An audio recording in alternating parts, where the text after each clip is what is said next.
Seth Speaks, Chapter 7, The Potentials of the Soul.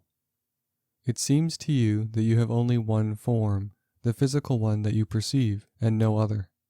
It also seems that your form can only be in one place at one time. You have indeed other forms that you do not perceive, and you also create various kinds of forms for various purposes, although you do not perceive these physically either. Your main sense of identity is involved with your physical body so that it is, for example, extremely difficult for you to imagine yourself without it, or outside of it, or in any way disconnected from it. Form is the result of concentrated energy, the pattern for it caused by vividly directed emotional or psychic idea images.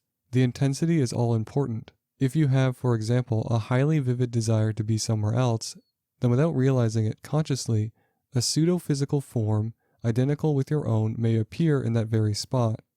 The desire will carry the imprint of your personality and image, even though you remain unaware of the image or its appearance in the other location. Though this thought image usually is not seen by others, it is quite possible that in the future, scientific instruments may perceive it. As it is, such an image may be perceived by those who have developed use of the inner senses. Any intense mental act, thought, or emotion will not only be constructed in some physical or pseudo-physical manner, but will also bear to some extent the imprint of the personality who originally conceived it. There are many such incipient or latent forms. To help you imagine what I am speaking of, you might think of them as ghost images or shadow images, though this is only for the sake of an analogy. Forms, for example, just beneath, that have not emerged completely into physical reality as you know it, but are nevertheless vivid enough to be constructed. You would think them quite real indeed if you could see them. Each individual actually sends such replica images of himself out frequently, though the degree of the materialization may differ, some forms, for example, being more or less shadowy than others. However, these forms are not mere projections or flat images. They have a definite effect upon the atmosphere. They make room for themselves in ways that are rather difficult to explain, although they may coexist at times with physical objects or shapes, or may even be superimposed upon these. In this case, there is a definite interaction, an interchange that is again beneath physical perception. You may suddenly strongly wish that you were standing by a beloved but distant familiar seashore, for example. This intense desire would then act something like a core of energy projected outward from your own mind, given a form, your form. The place that you had envisioned would then attract the form, and it would instantaneously stand there. This happens with great frequency. It would not be seen under usual circumstances. On the other hand, if the desire were still more intense, the energy core would be greater, and a portion of your own flow of consciousness would be imparted to the form, so that for a moment you in your room might suddenly smell the salt air, or in some other way perceive the environment in which the pseudo-image stands. The extent of perception will vary here to a great degree. To begin with, your physical form is the result of great emotional focus. The fantastic energy of your psyche does not only create your physical body, but maintains it. It is not one continuous thing, although to you it seems permanent enough while it lasts. It is nevertheless in a constant state of pulsation, and because of the nature of energy and its construction, the body is actually blinking off and on. This is difficult to explain, and for our present purposes, it is not entirely necessary that you understand the reasons for the pulsing. But even physically, you are not here as often as you are. Your emotional intensity and focus create forms besides your own physical body. However, their duration and degree are dependent upon the intensity of any given emotional origin. Your space is therefore filled with incipient forms, quite vivid, but beneath the regular structure of matter that you perceive. These projections, then, actually are sent out constantly. Some more sophisticated scientific instruments than you now have would clearly show not only the existence of these forms, but also vibrations in varying waves of intensity surrounding those physical objects that you do perceive. To make this clearer, look at any table in the room before you.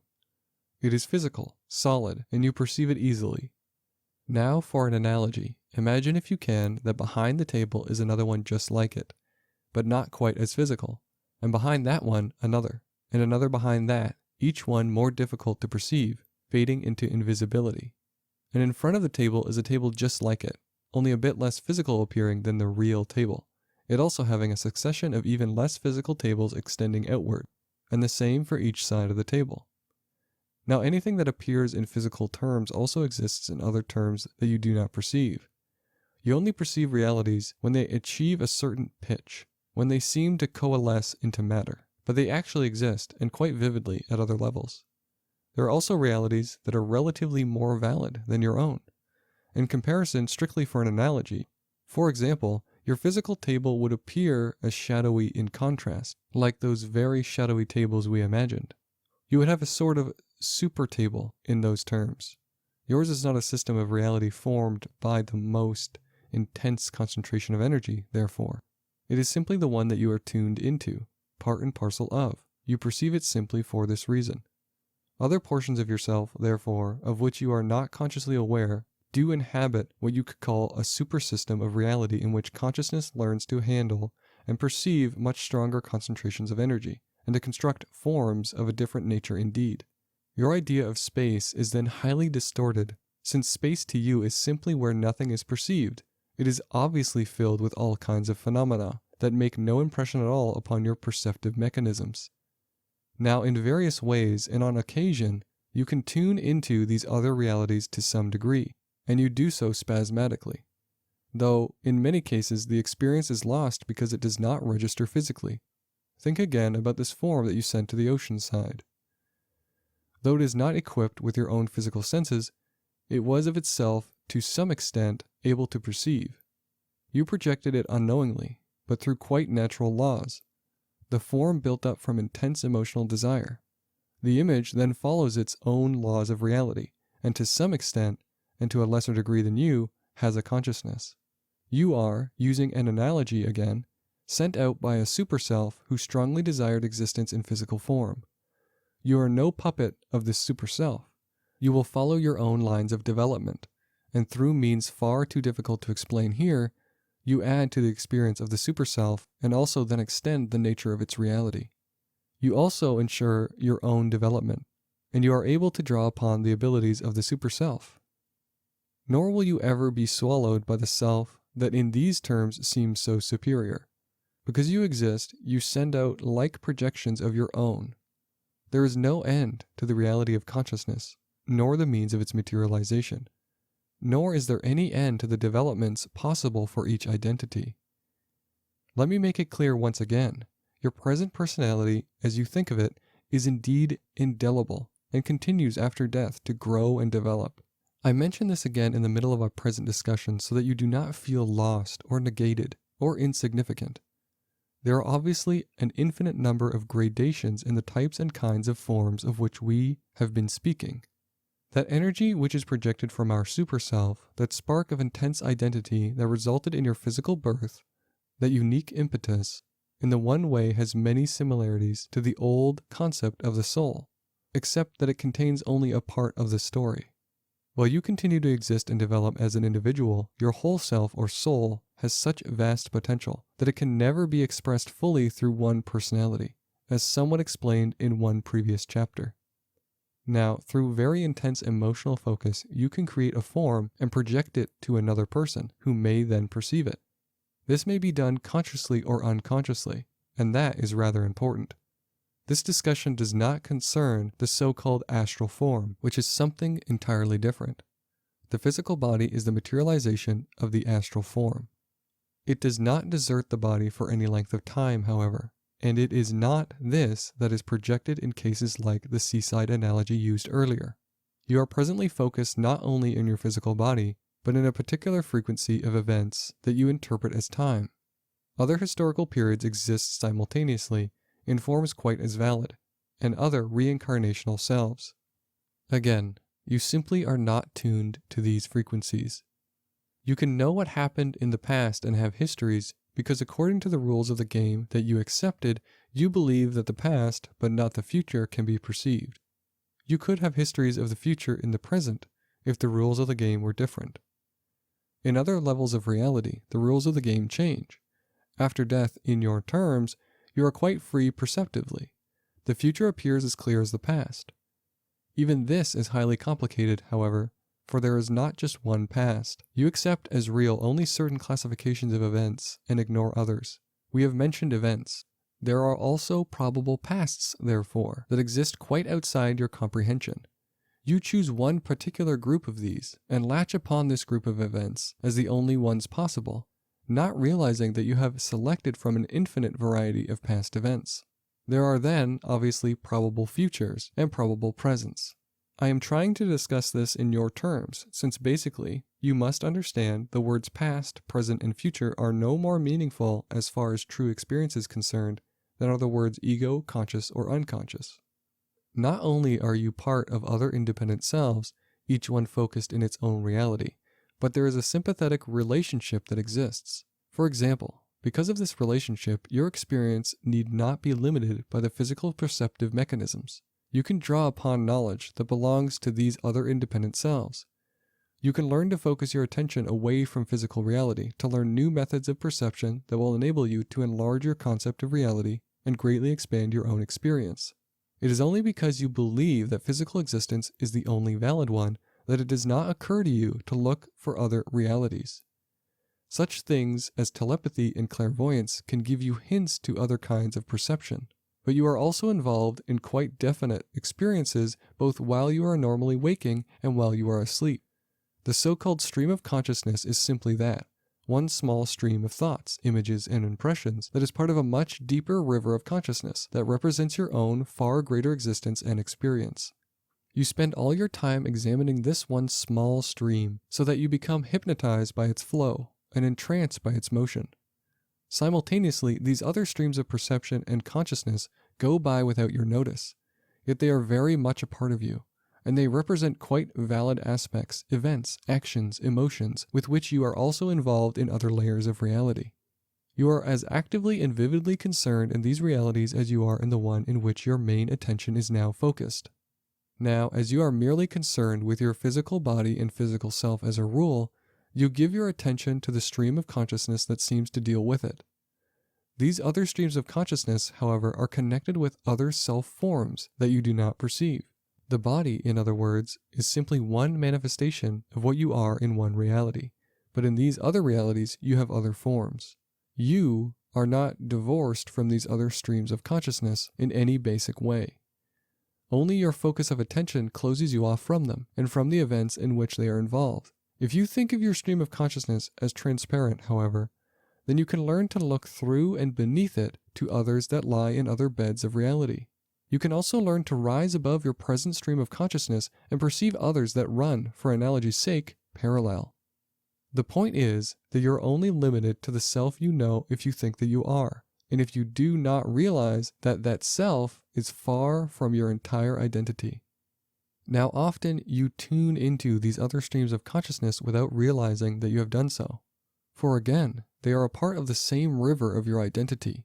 All are therefore connected. Any creative work involves you in a cooperative process in which you learn to dip into these other streams of consciousness and come up with a perception that has far more dimensions than one arising from the one narrow, usual stream of consciousness that you know. Great creativity is then multidimensional for this reason. Its origin is not from one reality, but from many, and it is tinged with the multiplicity of that origin. Great creativity always seems greater than its pure physical dimension and reality. By contrast with the so-called usual, it appears almost as an intrusion. It takes the breath away. Such creativity automatically reminds each man of his own multidimensional reality. The words "know thyself," therefore, mean far more than most people ever suppose. Now, in moments of solitude, you may become aware of some of these other streams of consciousness. You may at times, for example, hear words or see images that appear out of context with your own thoughts. According to your education, beliefs, and background, you may interpret these in any number of ways. For that matter, they may originate from several sources. On many occasions, however, you have inadvertently tuned into one of your other streams of consciousness, opened momentarily a channel to those other levels of reality in which other portions of you dwell. One of these may involve the thoughts of which you would call a reincarnational self, focused in another period of history as you know it. You may instead pick up an event in which a probable self is involved, according to your inclination, your psychic suppleness, your curiosity, and your desire for knowledge. In other words, you may become aware of a far greater reality than you now know. Use abilities that you do not realize you possess. Know beyond all doubt that your own consciousness and identity is independent of the world in which you now focus your primary attention. If all of that were not true, I would not be writing this book and you would not be reading it. These other existences of yours go on quite merrily whether you are waking or sleeping. But while you are awake, ordinarily you block them out. In the dream state, you are much more aware of them, although there is a final process of dreaming that often masks intense psychological and psychic experience. And unfortunately, what you usually recall is this final dream version. In this final version, the basic experience is converted as nearly as possible into physical terms. It is therefore distorted. This final touching up process is not done by deeper layers of the self, however, but is much more nearly a conscious process than you realize. One similar point might explain what I mean here. If you do not want to remember a particular dream, you yourself censor the memory on levels quite close to consciousness. Often you can even catch yourself in the act of purposely dropping the memory of a dream. The touching up process occurs almost at the same level, though not quite. Here the basic experience is hastily dressed up as much as possible in physical clothes. This is not because you want to understand the experience, but because you refuse to accept it as basically non-physical. All dreams are not of this nature. Some dreams themselves do take place in psychic or mental areas connected with your daily activities, in which case no dressing up process is necessary. But in the very deep reaches of sleep experience, those incidentally not yet touched upon by scientists in so-called dream laboratories, you are in communication with other portions of your own identity and with the other realities in which they exist. In this state, you also pursue works and endeavors that may or may not be connected with your interests as you know of them. You are learning, studying, playing. You are anything but asleep as you think of the term. You are highly active. You are involved in the underground work, in the real nitty-gritty of existence. Now, let me emphasize here that you are simply not unconscious. It only seems that you are, because as a rule, you remember none of this in the morning. To some extent, however, some people are aware of these activities, and there are also methods that will enable you to recall them to some degree. I do not want to minimize the importance of your state of consciousness, as, for example, you read this book. Presumably, you are awake, but in many ways, when you are awake, you are resting far more than you are in your so-called unconscious nightly state. Then to a larger extent, you realize your own reality and are free to use abilities that in the daytime you ignore or deny. At a very simple level, for example, your consciousness leaves your body often in the sleep state. You communicate with people in other levels of reality that you have known. But far beyond this, you creatively maintain and revitalize your physical image. You process daily experience, project it into what you think of as the future, choose from an infinity of probable events that you will make physical, and begin the mental and psychic processes that will bring them into the world of substance. At the same time, you make this information available to all these other portions of your identity, who dwell in entirely different realities, and you receive from them comparable information. You do not lose contact with your ordinary waking self. You simply do not focus upon it. You turn your attention away. In the daytime, you simply reverse the process. If you were looking at your daily normal self from the other viewpoint, you see, using an analogy here, you might find that physically waking self as strange as you now find the sleeping self. The analogy will not hold, however, simply because this sleeping self of yours is far more knowledgeable than the waking self of which you are so proud. The seeming division is not arbitrary or forced upon you. It is simply caused by your present stage of development, and it does vary. Many people take excursions into other realities, swim, so to speak, through other streams of consciousness as part of their normal waking lives. Sometimes strange fish pop up in those waters. Now, I am obviously such a one in your terms, swimming up through other dimensions of reality and observing a dimension of existence that is yours rather than my own. There are, therefore, channels that exist between all these streams of consciousness, all these symbolic rivers of psychological and psychic experience, and there are journeys that can be made from my dimension as well as yours. Now, initially, Rupert, Joseph, and I were a part of the same entity, or overall identity, and so, symbolically speaking, there are psychic currents that unite us. All of these merge into what has often been compared to as an ocean of consciousness, a well from which all actuality springs. Start with any one consciousness, and theoretically you will find all others. Now, often the ego acts as a dam to hold back other perceptions, not because it was meant to, or because it is in the nature of the ego to behave in such a fashion, or even because it is a main function of an ego, but simply because you have been taught that the purpose of an ego is restrictive rather than expanding. You actually imagine that the ego is a very weak portion of the self, that it must defend itself against other areas of the self that are far stronger and more persuasive and indeed more dangerous. And so, you have trained it to wear blinders and quite against its natural inclinations. The ego does want to understand and interpret physical reality, and to relate to it. It wants to help you survive within physical existence, but by putting blinders upon it, you hamper its perception and native flexibility. Then, because it is inflexible, you say that this is the natural function and characteristic of the ego. It cannot relate to a reality that you will not allow it to perceive. It can poorly help you to survive when you do not allow it to use its abilities to discover those true conditions in which it must manipulate. You put blinders upon it and then say that it cannot see.